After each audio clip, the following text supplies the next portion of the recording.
Thank you, Congresswoman Clark, for bringing us all here together. As co-chair of the House Haiti Caucus and proud representative of the third largest representation of the Haitian diaspora in the country, we have been organizing for months to bring attention to the plight of the Haitian people and the needs of the Haitian diaspora during this tumultuous time. Proud to stand here in solidarity with the Congressional Black Caucus and other allies. The Tri-Caucus is represented here today as well, as we speak out against the cruel, the inhumane, and the flat-out racist treatment of our Haitian brothers and sisters at the southern border. We cannot and we must not look away in this moment. The nation of Haiti is in the midst of overlapping crises, the COVID-19 pandemic, a devastating earthquake that killed thousands, and political instability from the assassination of the president. It is an unprecedented humanitarian crisis, one that demands a humanitarian response. But instead of leading with compassion and grace, these families have been met with cruelty. ICE has resumed deportation flights to Haiti.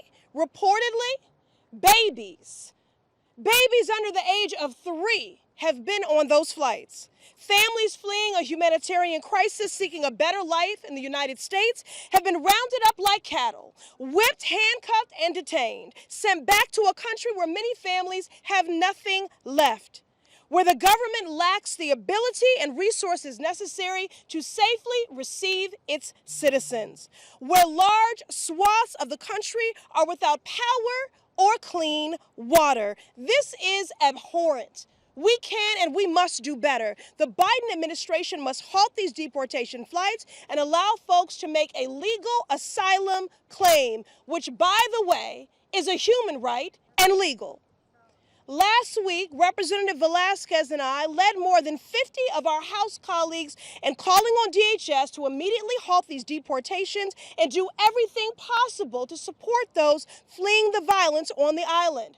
We have a moral obligation to lead with compassion, and the images we've seen of Haitians waiting in tent camps to make an asylum claim, which is a legal right, is a reminder of that.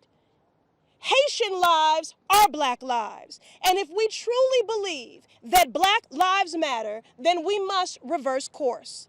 The Biden administration must immediately and indefinitely halt all deportations of Haitian migrants. It must affirm and guarantee the right to due process for those seeking asylum, and it must use every resource available to support those fleeing this humanitarian crisis on the island.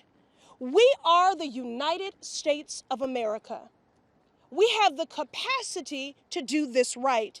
We simply need the political will to get it done. In the meantime, Congress must do the work of investigating and ensuring accountability of the egregious and white supremacist behavior of Border Patrol agents in Del Rio, Texas. I serve on the Oversight Committee, and today my colleagues and I, we are demanding answers and an urgent briefing from CBP about the conduct of its agents on the border. And we will continue our work in the Haiti Caucus to champion aid for the region and support Haiti's full economic and political recovery, Haitian-led by civil society. So I thank you once again, Congresswoman Clark, for your steadfast leadership, for convening us all here today. And now we will hear from our partner and our leader, Congresswoman Sheila Jackson Lee of Texas.